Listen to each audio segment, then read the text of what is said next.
நம்ம இஷ்டத்துக்கு வாழ்ந்தோம்னா நம்ம கரெக்டான பாதைக்கு போகலாம், ரோட்லயே போயிட்டு ரோட்லயே வந்துடலாம். ஆனா ஆடு மேய்ச்சா அப்படி போக முடியாது. ஆடு போறதுக்கெல்லாம் பின்னாடியே என்ன செய்யணும், போகணுங்க.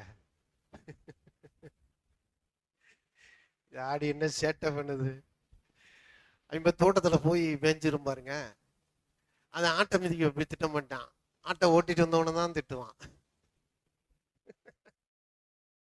ஆட்டுக்கு ஒன்றும் பிரச்சனை இல்லை, அங்கே போய் கடிச்சிட்டு அது பாட்டுக்கு வந்து மேய்ப்பனுக்கு பின்னாடி நின்றுக்கிறேன்.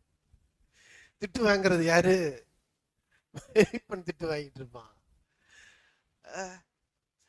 மேய்ப்பனுக்கு அப்படியே மைண்ட்ல ஓடிக்கிட்டே இருக்கும். இப்போ வந்து தண்ணி கொடுக்கணும், கரெக்டாக 12 மணிக்கு தண்ணி காட்டணும், 3 மணிக்கு தண்ணி காட்டணும், எந்த இடத்துக்கு தண்ணி இருக்கும் இன்னும் இவன் யோசனை. ஆட்டுக்கு அந்த யோசனை எல்லாம் இல்லை. 12 மணி ஆனா 12 மணி ஆனா மேய்ப்பன் தண்ணியை காமிச்சிடுவார்ல.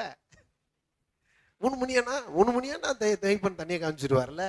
6 மணி ஆனா அவரு தங்குறதுக்கு இடம் வச்சிருக்காரு, அங்க கொண்டு என்ன செஞ்சிருவாரு, தங்கு. அதுக்கு அவ்வளவுதான், அதுக்கு எந்த பிரச்சனையுமே இல்ல. பிரச்சனை எல்லாம் யாருக்குன்னா மேய்ப்பனுக்கு தான்.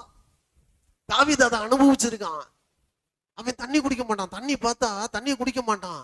ஆகா, இந்த தண்ணியில பூரா என் ஆடு குடிச்சா நல்லா இருக்குமே நினைப்பான். ஒரு இடத்துல புல்ல பார்த்துட்டான்னா, ஆஹா என் ஆடுக்கு அந்த புல்ல சாப்பிட்டா நல்லா இருக்குமே நினைப்பான். ஒரு இடத்துல குகையை பார்த்தானா, ஆகா என் ஆடுகளை நைட்டு சேஃபா இங்க தங்க வைக்கலாமேன்னு பார்ப்பான். அதான் மெய்ப்பன். கர்த்தர் அப்படித்தான் தன்னுடைய எல்லா நன்மைகளையும் உங்களுக்கு கொடுக்க விரும்புகிறார்.